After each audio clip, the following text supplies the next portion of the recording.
하나님 말씀 보겠습니다. 로마서 8장 31절에서 마지막 39절입니다. 교독합니다. 제가 31절 읽겠습니다. 그런즉 이 일에 대하여 우리가 무슨 말 하리요? 만일 하나님이 우리를 위하시면 누가 우리를 대적하리요?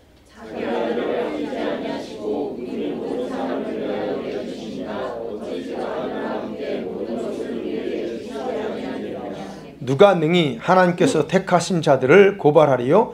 의롭다 하신 이는 하나님이시니 누가 정죄하리요? 죽으신 분 아니라 다시 살아나신 이는 그리스도 예수시니 그는 하나님의 편에 계신 자요 우리를 위하여 간구하시는 자시니라. 누가 우리를 그리스도의 사랑에서 끊으리요? 환난이나 권고나 박해나 기근이나 적신이나 위험이나 칼이랴. 기록된 바 우리가 주님의 주를 위하여 죽임을 당하게 되며 조사한 양같이 조롱을 받았나이다 함과 같으니라. 그러나 이 모든 일에 우리를 사랑하시는 이로 말미암아 우리가 넉넉히 이기느니라. 내가 주장이 사망이나 생명이나 천사들이나 권세자들이나 천대계이나 장래이나 능력 같이 읽습니다. 높음이나 깊음이나 다른 어떤 피조물이라도 우리를 우리 주 그리스도 예수 안에 있는 하나님의 사랑 안에서 끊을 수 없느니라. 아멘. 자, 오늘은 8장 마지막 부분입니다. 우리는 8장까지는 사실 이방인의 구원에 대한 부분을 다뤘습니다. 그래서 오늘 본문은 이방인의 구원에 대한 완결, 그 구원을 어떻게 이루어진다까지 결론이 싹 나왔고, 그 다음에 9장부터는 유대인들, 이스라엘 사람들이 어떻게 구원받을 건가에 대한 부분이에요. 자, 그런 부분인데 그런 관점에서 여러분이 오늘 말씀 듣기를 원합니다. 이 땅의 모든 피조물들이 탄식한다고 했어요. 그래서 지난번에 봤던 거죠. 피조물이 탄식하고, 근데 왜 탄식해요? 하나님의 아들들, 성령을 따라 살아가는 성도들이 나타나기를 소망하면서 탄식한다고 했습니다. 왜? 그들이 나타나야, 그런 성도들이 나타나야 하나님의 자녀들이 받을 영광의 자유를 얻기 때문에 그걸 희망하면서 탄식한다 그랬습니다. 또 누가 탄식하죠? 구원받은 우리 성도들의 영이 심히 탄식한다 그래요. 두 가지를 위해서 탄식합니다. 뭘 위해서 탄식했죠? 구원의 완성을 통해서 하나님의 자녀가 되는 것. 우리가 아직 완성이 안 됐잖아요. 네, 자녀가 되는 것을 위해서 탄식하고, 그 다음에 이 죄의 몸 있잖아요. 이 죄의 몸에서 완전한 해방을 갈망하면서 지금 우리 속사람이 그렇게 탄식한다, 그렇게 바울이 말했습니다. 자, 근데 그 다음에 또 무슨 탄식이 있습니까? 성령의 탄식이 있어요. 자, 성도들이 이 탄식하면서, 이 속사람이 탄식하면서 이렇게 그 원하는 대로 살지 못하는 것 때문에 우리 안에 거하시는 성령께서 우리 영의 갈망이 뭔가를 알죠? 뭘 갈망하는지를 아는데, 중요한 건 성령은 아는데 여러분 개인이 몰라요. 그래서 개인이 알지 못하니까 도대체 자기가 뭘 위해서 기도해야 될지를 모르고 엉뚱한 것만 위해서 기도한단 말이에요. 그러니까 그런 엉뚱한 걸 기도하니까 뭘 위해서 기도할지 모르니까 어떻게 해요? 성령께서 대신에 말로 표현할 수 없는 그런 탄식으로 기도하면서 저와 여러분 성도들을 돕고 있다라고 성경이 분명히 말하고 있습니다. 그러면서 바울이 말했죠. 이러한 성령의 탄식은 지극히 하나님의 뜻에 맞는 기도다라고 얘기해요. 27절이 그겁니다. 중요한 건 성령의 탄식에 대한 부분이에요. 성령이 왜 탄식하고, 그 결론이 오늘 30절까지의 가장 중요한 클라이막스 결론입니다. 자, 그러면 생각해봐요. 하나님의 27절 이하에 보면 하나님을 사랑하는 자들 또는 하나님의 뜻을 따라서 부름받은 자들이 있다고 그랬어요. 그리고 하나님께서 그들은 미리 아신 자들이다 그래요. 자, 그런 미리 아신 자들, 부르심 받은 자들은 모든 일에 있어서 협력하셔서 선을 이루도록 아버지께서 그렇게 일하신다 분명히 말합니다. 자, 그렇기 때문에 이런 목적으로 예정되고 부르신 사람들 의롭다고 칭의를 하셨고, 그리고 바로 이렇게 하나님의 아들들로 선택받은 자들은 왜 선택하셨어요? 29절에 그렇죠. 아들이신 그리스도의 형상을 본받게 하려는 것. 아들의 형상처럼 변화되게 하기 위해서 그래서 부르셨다. 그런데 바로 이렇게 부른 자들에게는 궁극적으로 예수님처럼 본받는 변화되는 데는 실패하지 않을 거다 하는 거예요. 성령께서 바로 그 일을 위해서 지금 우리를 돕고 계신다. 여러분, 그리고 그들은 궁극적으로는 천국에서 이미 어떻게 영화롭게 될지, 저와 여러분이 어떻게 변화될지, 어떤 상태로 여러분이 신분이 상승될지 이 모든 것이 다 정해져 있다 그랬어요. 여기서 30절 그랬죠. 영화롭게 하셨다. 아직 안 됐는데 과거형을 써서 천국에서 이미 이루어졌다는 뜻이에요. 그러니까 저와 여러분 운명은 주님의 손에 이미 다 천국에서 결정돼 있어요. 그리고 어떤 모습으로 변화돼서 주님 앞에 갈지 아니면 변화되지 못할지 이건 다 정해져 있다는 거예요. 주님이 정한 게 아니고 그렇게 알고 계신다는 거예요. 자, 이것은 어디까지나 하나님의 절대적인 주권에 해당되는 그분의 사역이다 하는 게 30절까지였습니다. 자, 여기까지 바울이 얘기가 나와서 오늘 본문에서는 그렇습니다.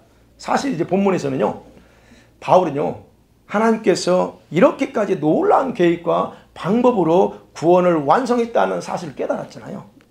이게 누구라고요? 이방인들을 다뤄요, 지금요. 이방인들을 이렇게 하나님이 했다는 걸 깨닫고 난 후에 주체할 수 없는 감격, 기쁨을 털어놓는 고백이 바로 31절부터 39절이라 할 수 있습니다.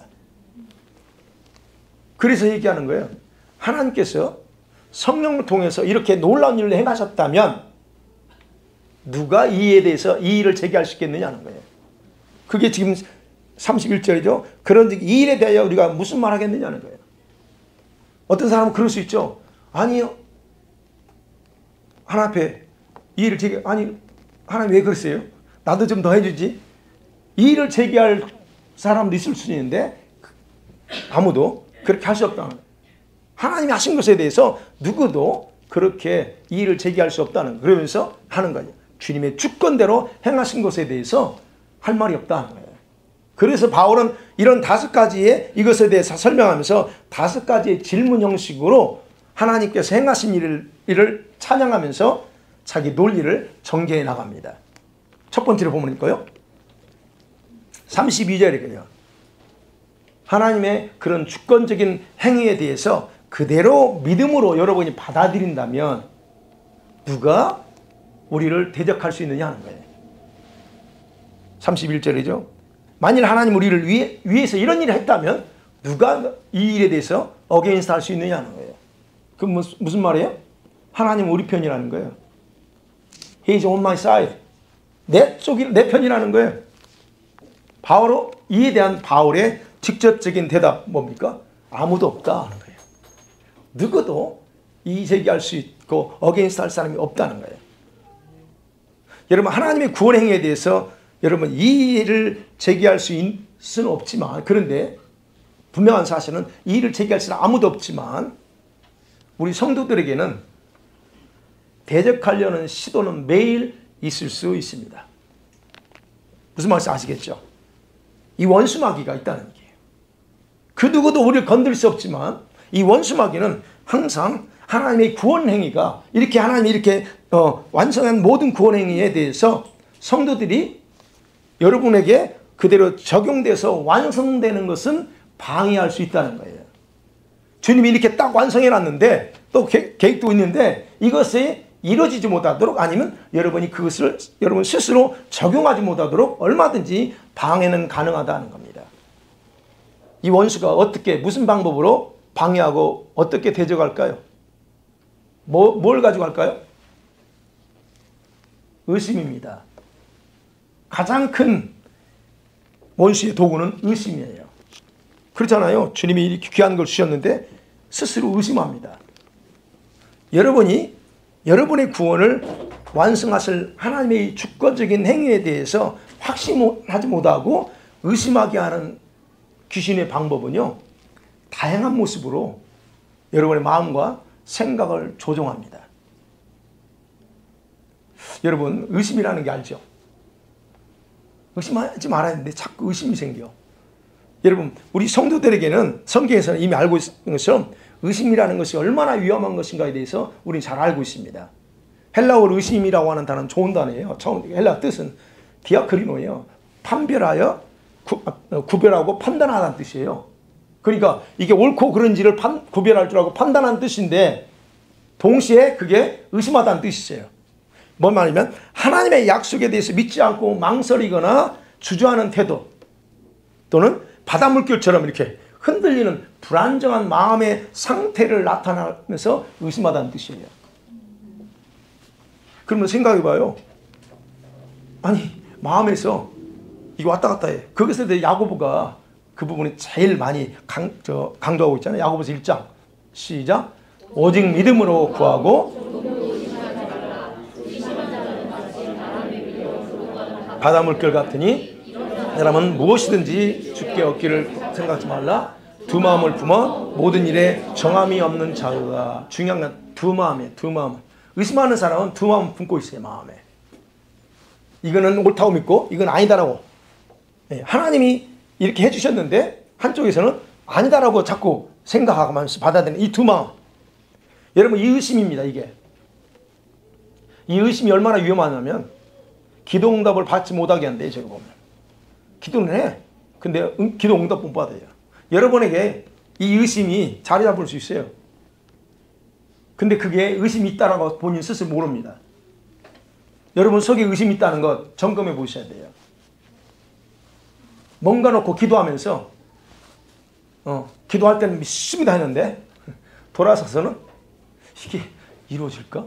이런 의심을 가져요. 그게 내면에 여러분 내면에 의심이 깔려 있다는 얘기예요. 그게 뭐 이미 여러분 속에는 두 마음이 가지고 있는데 외형적으로 말로는 지금 내가 믿죠. 당연히 하나님이 전능하신 믿습니다. 말은 한 마음인데 마음에는 벌써 두 마음이 자리 잡고 있어. 그런 상황에서는 어떤 기도에도 응답 그렇잖아요. 두 마음 품고 마음이 깨끗하지 않아. 응답이 없다는 얘기예요. 그래서 여러분 항상 살펴보셔야 여러분 내면에 이 두 가지 마음을 가지고 있는지 의심이라고 하는 마음. 그래서 여기서 말하는 의심은 그래. 둘로 나누어진 상태이기 때문에 100% 신뢰가 할 수가 없어요. 하나님이 신뢰 안 돼. 100%. 그래서 안 되는 거예요. 그래서 여러분 100% 신뢰하십니까? 네. 신뢰하셔야 돼요. 자, 이런 의심은 귀신들이 강력한 무기로 사용합니다. 그래서 하나님과 내 마음에서 거리를 멀어지게 만들어. 내 마음과 하나님 사이를 갈라놔 버려요. 의심이. 그렇게 되면 어떻게 돼요? 여러분 내면의 의심이 뭐 크다 작다를 떠나서 그게 자리 잡고 있으면 하나님께서 생각하신 모든 주권적인 구원의 은혜의 감격이 없어져. 점점 메말라가요. 소멸됩니다. 그러면서 스스로 흔들림 속에 빠져버려요. 이게 그래서 위험한 거예요. 의심은. 그래서 점검을 보라는 거예요. 그래서 왜 내가 요즘 구원에 감격이 없지? 우리가 이제 감격이 있어야 되는데 항상 감사해야 돼. 그게 없어. 뭔가 메말라가 그게 원인이 뭔가를 찾아보셔야 돼요. 자, 그래서 악한 귀신들은 이런 방식으로 우리 성도들을 대적하면서 관계를 이간질시킵니다. 여러분이 떠났다는 게 아니고 마음에서 이렇게 쭉 갈라놔요. 자, 두 번째로 바울이 말합니다. 32절에서 아들을 더 아끼지 않았고 우리에게 넘겨주신 아버지께서 그 아들과 함께 모든 것을 우리에게 기꺼이 주시지 않겠느냐 하는 거예요. 질문입니다. 여러분 대답은 뭐예요? 줄까요? 하나님이 줄까 안 줄까요? 예. 하나님의 사랑에 대한 부분이요. 하나님께서 자신의 주권적인 행위로 이 영화롭게 할 자들에게는 아들이신 그리스도에게 모든 걸 줬잖아요. 아버지께서 아들이 예수께 모든 권세를 줬잖아요. 그런 것처럼 그 모든 것들을 예수께서 주신 것처럼 우리에게도 동일한 선물로 주실 거라는 약속입니다. 아버지가 자기 아들까지 줄 정도였으면 그 권세 이런 것들은 우리에게 주고도 남는다는 거예요. 여기서 그렇죠. 32 모든 것이죠. 아들과 함께 모든 것일 때 모든 것이 뭘까요? 예, 모든 것이 뭘까? 여러분 두 가지를 해석할 수 있어요. 본문의 근거에서 두 가지예요. 하나는 뭐냐면 아직 우리가 이 땅에 살고 있습니다. 그렇죠? 아직 영화롭게 되지도 않, 성화도 안 됐고 성화 진행 중이고 아직 영화는 아직 꿈도 안 꿔. 그러면 아직 이 땅에 살아있는 동안 최종 목표는 뭐예요? 영화롭게 가는 거예요. 그 영화의 단계까지 실패하지 않도록 저와 여러분에게 필요한 영육의 모든 것들을 말합니다. 그 여러분에게 주님이 충분히 여러분이 성화돼서 궁극적으로 아버지 계획대로 이뤄가도록 주님이 공급하실 거예요. 그걸 얘기합니다. 또 하나는 영화롭게 된 자들에게 주시는 특별한 권세를 말합니다. 이게 영화롭게 된 자들이에요. 계시록에서는요, 만국을 두 가지로 얘기해요. 만국을 다스리는 권세, 그리고 예수님의 보좌에 함께 앉을 수 있는 권세다라고 그렇게 기록하고 있어요. 계시록 2장 26절에 시작. 이기는 자와 끝까지 내 일을 지키는 그에게는 만국을 다스리는 권세를 주리니. 3장 21절 시작. 이기는 그에게는 내가 내 보좌와 함께 하여 주기를. 내가 이기고 내 아버지께서 보좌입니다. 이거는 아무한테 주지 않습니다. 오늘 30절에서 영화롭게 하신 특별히 하나님의 아들들, 미리 아신 자들, 그렇게 선택받은 자들에게 주시는 거예요. 그러니까 이거는 하나님께서 선택한 자들에게만 주는 엄청난 특권이에요. 이거 모든 사람이 아닙니다. 교회만 왔다 갔다 달랑달랑 왔다 갔다 하고 하는 사람한테 주는 게 아니에요. 종교적인 생활하는 사람한테 주는 게 아닙니다. 저거 로마서 8장에서 그런 사람을 대상으로 얘기하는 게 아니에요.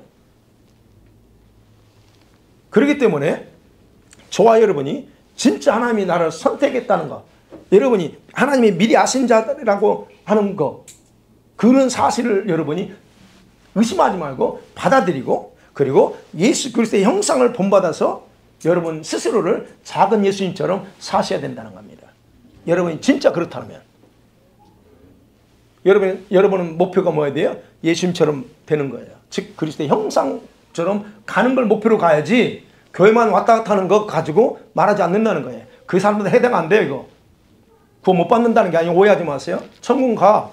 근데 여기서 말하는 이거는 특권은, 그거는 아무한테 주는 게 아니라는 거 제가. 그래서 여러분 신앙 목표를 정확하게 정하고 가라는 거예요. 네. 자, 이런 성도들에게는 하나님으로부터 완전한 보장받는 선물이에요. 그게 선물을 기다리고 있다는 겁니다. 바울이 그래서 얘기하는 거예요. 아들과 함께 주지 않을까요? 다 줘. 그 얘기하는 거죠. 그 다음에 세 번째로 33절에서 말하죠. 하나님께서 이렇게 미리 아신 자들, 그리고 선택한 자들을 어느 누가 고소하겠느냐 이거예요. 고발하겠느냐?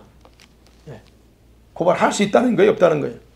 없다는 거거든요. 그럼 바울은 아직 성화되지 못한 상황에서 살아갈 수 있는 성도들을 위해서 당당함을 갖도록 용기를 주는 거예요. 우리는 아직 성화가 안 됐어. 그러면 성화 안 됐으니까 기죽으라는 게 아니고, 아니다. 당당하라는 거예요. 여기서 고발한다는 단어, 헬라가 비난한다는 뜻이에요. 고발하다, 비난하다. 그런데 하나님이 의롭게 하신 것에 하나님이 의롭게 하신 것에 대해서 이의를 제기한다는 뜻이거든요. 그게. 그러면 봐요. 하나님이 여기 33절을 했잖아요. 누가 고발하려? 그러면서 의롭다 하시는 하나님이 하나님이야 라고 하는 거거든요. 그럼 이게 칭인데, 설령 이렇게 선택받았지만, 미리 아신 자로 뽑힘받았지만 아직도 성화되지 못한 것에 대해서 어떻게 해요? 어느 누구도 비난할 수 없다는 확신에 찬 선언이에요. 왜? 하나님께서 나를 의롭다고 칭하셨어. 근데 누가 나를 대적해? 얘기하는 거예요. 하나님이 내 편이야. 하나님 나를 의롭다 하겠어. 그러면 돼. 이거래요. 근데 이제 바울이 여기서 다루는 걸 볼 때, 그러면 아직이요? 아직도 이 그리스도의 형상을 담아가지 못하고 있는 성도들을 그러면 하나님이 정죄하실까? 하나님이 정죄하실까요? 예수님이 저 못난 놈 저거 아이고 이렇게 하실까? 절대 그렇지 않다는 거예요. 왜? 하나님이 의롭다고 했는 그분이 누구를 그렇게 하겠느냐? 절대 그래서 여러분, 저와 여러분이 기억하셔야 될 거는, 주님은 우리를 보면 안타까운 마음은 있지만 절대 여러분이 자기가 원하는 대로 하지 못하는 것에 대해서 여러분을 정죄하지 않고 비난하지 않습니다. 안타까워하는 거예요. 그래서 성령이 계시는 거고 성령은 그런 모습 보고 계속 탄식하면서 기도하시는 거예요. 자, 여기서도 그런데 여기서도 역시 누가 활동합니까? 이 어둠의 악한 귀신들이 저와 여러분의 과거를 가지고 고발할 수는 있어요. 이건 인정하셔야 돼요. 여러분 지금까지 살아왔던 과거 있죠? 좋았던 것 말고 이 원수는 좋은 것 가지고 장난하십니다. 뭐가 좋아요? 잘못했던 것들. 잘못된 과거들만 가지고 이게 장난쳐 그거 가지고. 그래서 과거에 누구 잘못 만나고 뭐 했던 이 모든 것 가지고 계속적으로 여러분을 고발할 수 있어요.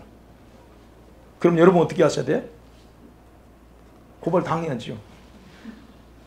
우리는 어떻습니까? 근데 또 원수만 고발하지 않습니다. 또 누가 고발한 줄 아세요? 여러분이 스스로를 비난하면서 정죄감에 빠질 수 있어요. 이건 누가 시키는 게 아니야. 여러분이 하는 거예요. 그러니까 기억하시라는 거예요. 주님이 정죄하지 않는데 왜 내가 나 스스로를 정죄하느냐고요. 이해가 됐어요? 왜 내가 스스로를 안 정죄하죠? 물론 잘못할 수 있어. 그거 가지고 왜 스스로를 정죄하고 자책감에 빠지냐는 거죠. 회개했으면 물론 이제 우리는 회개 안 해야죠. 그건 기본이니까. 그래서 여러분 여기서 선포될 수 있는 건 중요한 메시지가 뭐냐면 과거에서 자유해야 된다는 거예요. 자유하려면 방법 없어요. 회개밖에 없습니다. 그거는 과거는 내가 어떻게 살았다 그건 내가 선택한 결과지 하나님이 너 그렇게 살아라고 절대 정한 게 아니에요. 근데 우리는 착각해. 하나님 왜 나 이렇게 힘들 때 가만히 있었어요? 아니 가만히 있었던 게 아니야. 네가 선택해서 그렇게 하니까 말리지 못한 거지. 이거를 정확하게 분별해야 돼요. 그냥 그 부분에 대해서는 회개하시면 주님이 진짜 회개하면 용서합니다. 그러면 모든 것을 자유하셔야 된다는 거예요. 예. 그 다음에 네 번째 바울이 말합니다. 예. 이제 세 번째와 관련되어 있어요. 누가 정죄하리요? 그거죠. 예. 이렇게 구원받은 사람들을 누가 정죄할 수 있느냐? 이거 뭐예요? 뭐와 관련 예수님이 정죄할 수 없다는 건 뭐예요? 아까는 앞에서는 예수님이 의롭게 하셨기 때문에 근데 여기서는 지금 34절에서 뭘 얘기하면 예수님이 중보가 있는데 누가 뭐라고 하냐는 거예요. 그게 34절이잖아요. 다시 살아있는 예수 그분은 우편에서 중보합니다.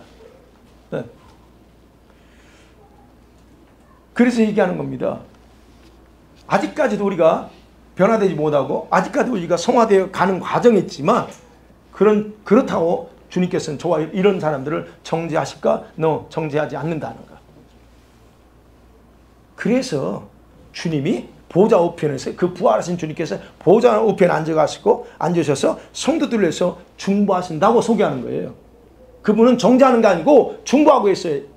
김 목사 정신하고 제대로 해라 라고 하면서 제대로 해주세요 라고 하면서 중보하고 있습니다. 그런데 그분이 어떻게 나를 정죄할까로 생각해요? 그래서 그 죄책감 스스로 자기 정죄하지 말라는 거예요. 주님도 정죄 안 하기 때문에. 그런 정확한 이해가 필요합니다. 영화롭게 되는 데까지는 그래서 여러분 반드시 이루어져요. 협력해서 선을 이룰 수 있도록 이렇게 부름받은 성도들은 8장 1절에 있잖아요. 저와 사모님 목에서 이미 자유됐어요. 그렇기 때문에 이미 주님이 자유롭게 했는데 어느 누구도 그런 성도들을 정죄할 수 없다는 것. 여기서 다시 한번 정확하게 여러분이 정리하세요. 그래서 여러분이 진짜 내가 하나님 앞에 선택받은 자녀라고 하는 의식이 있다면 여러분 기본적으로 어떤 것에 의해서 흔들릴 거 없고 주눅들 필요 없다 하는 겁니다. 근데 여기서 또 여기서 이런 정죄의 문제는 여기서 귀신들은 악한 귀신들은 우리 성도들을 참수하기를 중단하지 않습니다. 그렇지만 기억하셔야 될 건 그렇지만 반드시 기억해야 될 건 예수께서는 중보자로서 지금 아버지 보좌 우편에서 기도하면서 저와 여러분을 보호하고 계신다는 겁니다. 아멘. 그분이 보호하셔요. 그러니 얼마나 좋습니까? 여러분 혼자가 아닙니다. 절대. 성령께서 여러분 안에서 탄식하죠? 탄식하면서 기도하죠? 근데 예수님은 또 보좌에서 또 중보하시죠? 그거면 끝나죠. 예수님의 이런 중보는 언젠가 끝납니다. 언제 끝날 것 같아요? 여러분 생각할 때. 예수님의 중보는 유대인들의 남은 자들이 다 구원받을 때까지 중보는 끝나지 않습니다. 이건 하나의 알려주는 거예요. 다섯 번째 마지막으로 바울이 말합니다. 다섯 번째 질문이 뭐냐면 누가 우리를 이제는 그리스도의 사랑에서 끊겠느냐 하는 거예요. 35절이죠.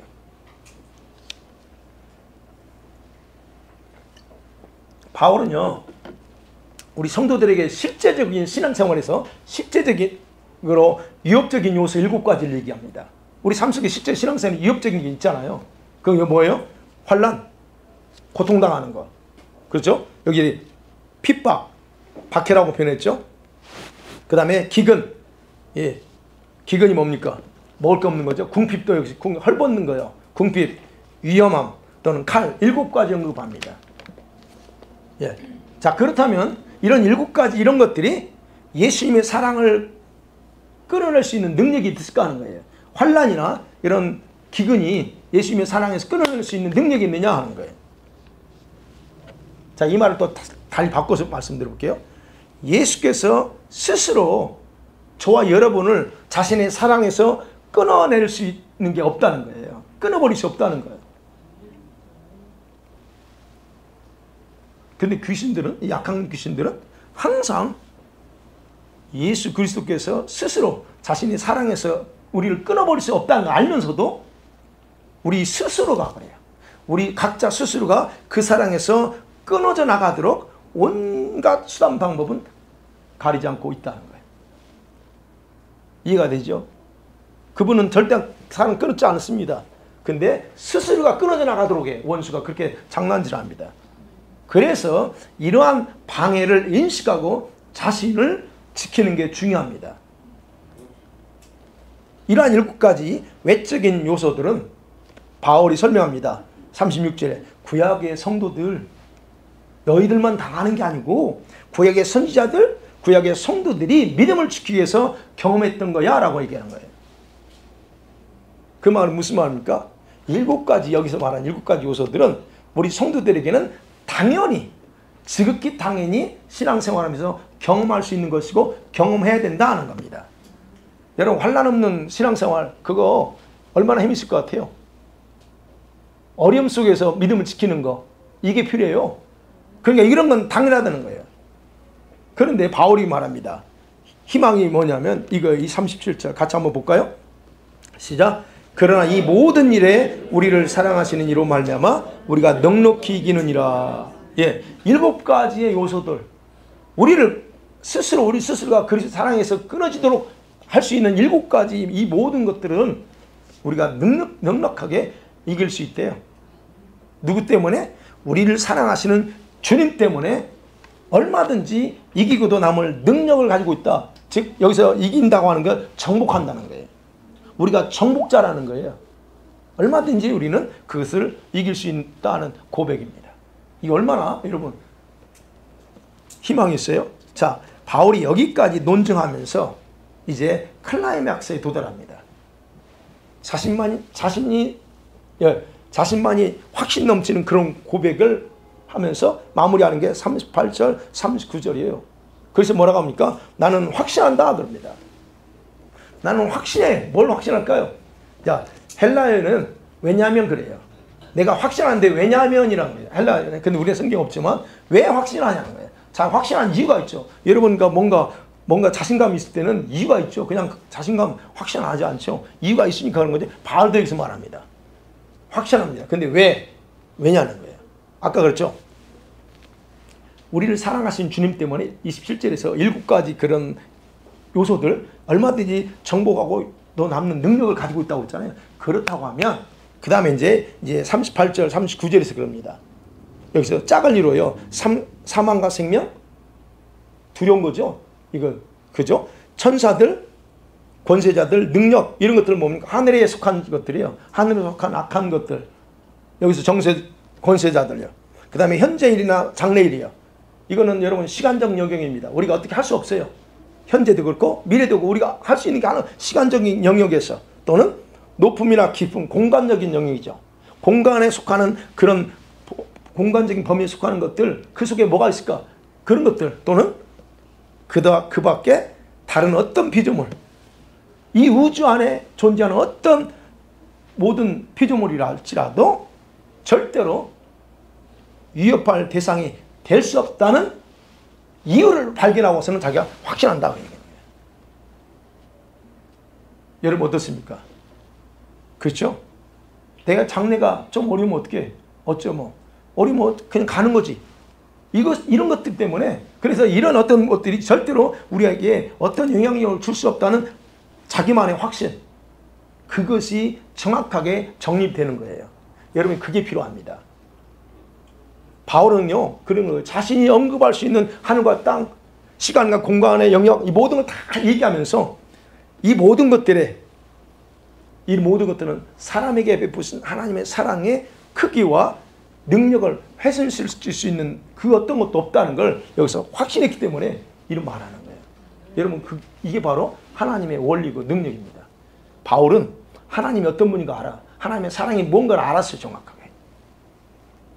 그러니까 38절 39절은 환희에 넘치는 고백이에요. 여러분이 하나님을 아셔야 돼. 정확하게 아셔야 됩니다. 제가 늘 원리를 알아야 된다 그랬죠. 하나님이 어떤 분인가 원리를 알면 두려울 게 없어요. 하나님이 어떤 분인가, 하나님이 어떻게 일하시는가를 알면 당당해져요. 자신감이 있어져요. 그래서 제가 얘기하는 원리, 항상 원리 얘기하는 거예요. 그래서 제가 여러분 보실 때 좀 당당해 보이지 않습니까? 자신감이 넘치게 보이잖아요. 저는 알기 때문에 자신 있는 거예요. 교만이 아닙니다. 이건 제가 주님에 대한 걸 정확히 알아요. 아니, 정확하다는 게 이제 어느 부분에서요. 이런 것. 그렇기 때문에 절대 제가 흔들림이 없는 거예요. 이게 바로 바울이 그걸 안 거예요. 여기서 바울이 마지막 부분에 하면서 하나님의 사랑과 이런 원리를 정확하게 꿰뚫어 보니까 흔들릴 게 없는 거예요. 이거밖에 없구나. 이게 그러는 거예요. 제가 그래서 말씀드리는 거예요. 그래서 바울은 이런 고백을 합니다. 그러면서 8장을 이방인의 구원이 이렇게 된 것을 끝을 맺습니다. 두 번째, 제가 하나 여기서 이제 여러분에게 이건 좀 생각하고 정확하게 이해하려고 합니다. 8장이 여기서 지금 우리가 본 본문에서 하나님의 사랑과 구원이 같은 개념이라 하는 거예요. 구원과 사랑이 같아요? 여러분 정리하면 그 어떤 것도 예수님과 그리스도와 하나님의 사랑에서 끊어낼 수 있는 존재는 없다고 그랬죠? 없습니다. 그러나 끊을 수는 없지만 뭐가 있다고요? 성도들에게 아무런 영향을 줄 수 없다는 뜻은 아니에요. 뭔가는 영향을 줄 수 있다는 얘기예요. 다시 말씀드리면 하나님의 철저한 보호막이 우리를 둘러치고 있지만 외부의 세력들에 의해서 영향을 받아서 스스로 무너질 수 있는 상태라고 하는 사실은 부정할 수 없다는 거예요. 이해가 되시죠? 이스라엘 백성 광야에서 사막을 지날 때 하나님 둘러 보호막을 치기 때문에 전갈과 이런 것들이 침범하지 못했습니다. 불뱀이. 그런데 하나님이 보호막을 딱 열어놓으니까 어떻게 해요? 불뱀이 와서 물어버려요. 전갈이 와서 죽입니다. 보호막은 쳐놔. 근데 외부 영향이 있다. 이런 똑같은 원리예요. 그러면 구원의 영원한 보장을 주장하는 사람들이 근거로 내세우는 것이 바로 이 본문이기 때문에 제가 이걸 조금 더 정리해 보는 거예요. 하나님의 사랑에서 끊어낼 수는 없지만 그 사랑을 구원과 동일시해서 해석해야 하느냐 하는 게 남아있어요. 바울이 강조하는 것, 지금까지 강조하는 것은 영화로움의 단계까지 선택받은 자들에 대한 하나님의 주권적인 행위는 궁극적으로는 건드릴 대상이 없다는 것. 하늘에도 없고 땅에도 없다. 그리고 성도들 스스로도 그런 것들에 대해서 무너질 자가 아니고 우리를 사랑하시는 그 예수님 때문에 충분히 넉넉하게 정복하고도 남을 능력을 우리는 다 가지고 있다고 강조한 거예요.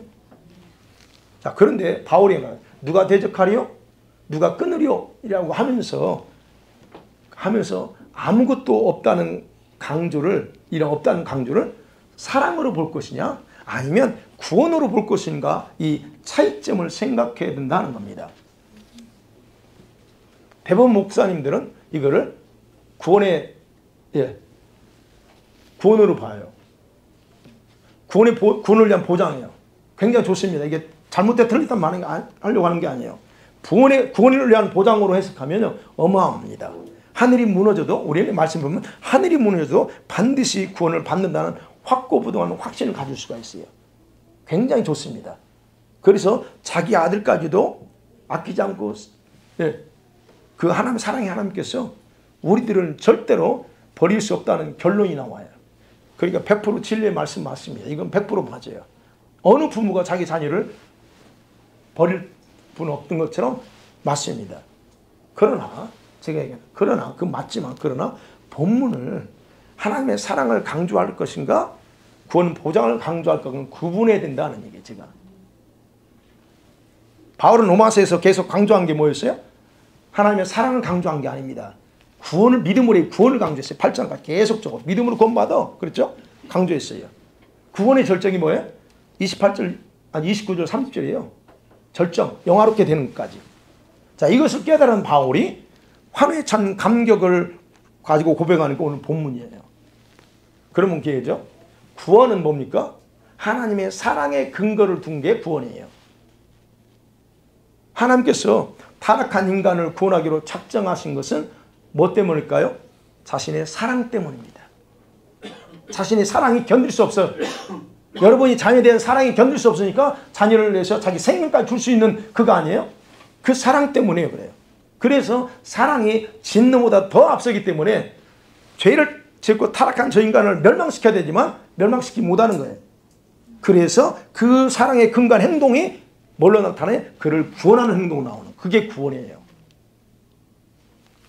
그래서 하나님은 구원을 이루기 위해서 어떤 인생이라도 치를 수 있었던 거예요. 그래서 아들까지도, 하나밖에 없는 아들까지 죽이신 거예요. 그게 사랑 때문에 그래요. 그래서 지금도 마찬가지예요. 진노가 아니고 인내하면서 중보하고 기다리는 이유도 바로 그 사랑 때문이에요. 자, 그러니까 사랑이 먼저 작동되지 않으면 구원은 있어요, 없어요? 있을 수 없는 거예요. 그래서 구원은 사랑의 결과로 이루어진 거예요. 따라서 하나님의 사랑과 구원은 동일 개념이 아닙니다. 네. 그럼 여기서 로마서 8장의 본문은 뭐예요? 사랑을 얘기하는 거예요. 자, 그러면 기본적으로 우리 성도들과 예수님과의 관계는 아버지와 아들 관계처럼 절대로 끊어질 수 없어요. 믿습니까? 사실이에요. 아버지와 예수 그리스도는 절대로 자기 택한 자들을 버리지 않습니다. 그래서 얘기해요. 여러분 진짜 내가 택함 받은 자인가에 대한 확신 정확하게 정리하고 가셔야 돼요. 그걸 버리지 않고 반드시 구원하십니다. 그게 오늘 말씀이에요. 그게 바로 끊을 수 없는 사랑의 관계 때문에 그래요. 사랑 관계. 그런데 사랑에서 끊을 수 없다는 말이 인간 스스로 떨어져 나가지 못하게 한다는 게 아니에요. 그 의미가 스스로 떨어져 나가는데 그걸 못하게 한다는 게 아니라는 거예요. 아담은 스스로 타락했어요. 하나님의 사랑이 연결되어 있고 있는데 스스로 타락했지 하나님 타락한 게 아닙니다. 우리가 아는 것처럼 둘째 아들 탕자인 둘째가 아버지 재산을 가지고 아버지 곁을 떠나기로 결정하고 방탕의 삶을 살았습니다. 사랑이 없어서가 아니에요. 스스로 그렇게 결정하고 떠났어요. 그럼 아버지의 사랑은 어디 있어요? 아버지의 사랑은 떠나버린 그 아들을 뭐 하고 있는 거예요? 기다리는 거예요. 이놈 언제 돌아온다는 거야. 돌아오면 언제든지 이게 사랑이에요. 그러면 아들이 뒤치고 돌아왔죠? 돌아왔을 때 아버지가 어떻게 합니까? 기꺼이 다시 받아주시고 뭘 해요? 아들의 지위를 전부 다 다시 회복시키는 것. 그게 바로 구원을 뜻하는 게 아니고 아버지의 사랑을 의미하는 거예요. 그렇기 때문에 얘기하는 거예요. 아버지 곁을 떠나는 것은 스스로 타락의 길을 가는 것이고 끊을 수 없는 사랑은 돌아오면 회복시켜줌으로 단절됐던 관계를 회복하는 원동력이 되는 거예요. 그러면 아버지 입장에서 봐요. 아버지 입장에서는 아들에 대해서 마음 아파하며 돌아오기를 기다리는 것이 바로 사랑이라니까요. 끊을 수 없는 사랑이에요. 그게 구원이 아니에요, 그거. 자, 이러한 끊을 수 없는 아버지의 사랑을 우리 인간은 어떻게 합니까? 얼마든지 외면하면서 스스로 떠나버릴 수 있다는 거예요. 맞죠? 여러분, 그래서 하나님의 사랑과 구원은 동일한 개념이 아니고 본문이 영원하게 하고 그래서 형상을 본받게 하기 위해서 미리 아신 자들에게는 예수께서 완전케 하는 일에 실패할 수 없다는 것, 그게 바로 바울이 여기서 지금 이제 얘기하는, 강조하고 있으면, 사랑을 통해 강조하고 있으면 그거예요. 이렇게 선택받은 자들, 미리 아신 자들, 또는 성령을 따라 사는 자들, 하나님의 아들들이라고 했잖아요. 바로 그런 사람들은 하나님께서는 한 사람도 잊어버리지 않기 때문에 이런 사람들은 구원이 보장되는 거예요. 이런 사람들. 어중이 떠중이 그냥 왔다 갔다 하고 뭐 교회나 이 적이나 두고 있는 사람, 이런 사람을 얘기하는 게 아니에요. 말씀 맺어봅니다. 자, 그래서 이 부분을 제가 좀 정리 좀 하려고 이제 그랬습니다. 자, 로마서 8장에서는 성령을 따라 사는 사람들이 하나님의 아들들이라고 했어요. 그렇죠? 8장 그랬잖아요. 8장 14절. 아무나 하나님의 아들들이라고 안 한다고 했죠. 이런 자들이 주님께서 미리 아신 자들이다. 그리고 그들을 선택해서 아들의 형상을 본받도록 협력해서 선을 다 이루실 거다. 그리고 그들을 영화롭게 되는 데까지 이미 계획되어 있다라고 보면 돼요. 자, 그럼 이런 성도들에게 하나님께서 행하신 모든 일들에 대해서는, 그래서 오늘 보면 아무도 이 일을 제기하면서 대적할 자가 아무도 없다는 거예요. 예수께서 이러한 성도들을 위해서 효과적인 뭘 합니까? 중보사역을 해요. 그래서 효과적인 중보사역을 중단하지 않기 때문에 누구도 건드릴 수 없어요. 예, 정죄당할 수 없다. 그래서 자기 백성을 향한, 여러분, 하나님의 사랑은 그래서 지금도 절대로 중단되거나 포기하지 않는 사랑이에요. 지금도 그 사랑은 영원히 흘러가고 있습니다. 그 사랑에서 어떤 누구도 끊을 수 있는 존재는 없다는 거예요. 그게 바로 오늘 그 얘기하는 거예요. 이게 바로 주님과 저와 여러분 간의 뜨거운 십자가의 피의 결과로 맺어진 관계입니다. 이게 이 관계, 사랑의 열매가 바로 구원이에요. 그러면 제가 말씀드리고 싶은 거예요. 8장에서 결론입니다. 우리가 이방인이잖아요. 그러면 어떤 사람이 되어야 되냐는 거예요. 내가 어떤 신앙인인가 하는 보라는 거예요. 성령을 따라 사는 하나님의 아들에 속한 그런 내가 신앙인인가 보라는 거예요. 아니면 지금 예수께서 보좌 우편에서 중보 기도하는 대상이 나라고 믿어지는가 하는 겁니다. 주님이 여러분이 정말 중보하고 있다는 것에 대해 확신이 와요? 그게 필요하다는 거예요. 이런 사람들이 바로 여기 오늘 8장에 해당되는 사람이라는 거예요. 그렇다면요, 여러분은 세상에 존재하는 어떤 그런 위협으로부터 완전한 보호를 보장받는 하나님의 특별한 사람이다 하는 거예요. 그렇기 때문에 여러분, 그렇기 때문에 더 이상 이 귀신에게 속지 마세요. 속지 마시고 스스로를 정죄하지 마세요. 이제는 그 귀신에 속는 거예요. 그리고 자신에 대해서 하나님의 특별한 선택받았음을 확신을 가지고 사시기 바랍니다. 바울이 나는 확신한다 그랬잖아요. 확신. 네. 이 확신을 누구한테 선포해야 돼요?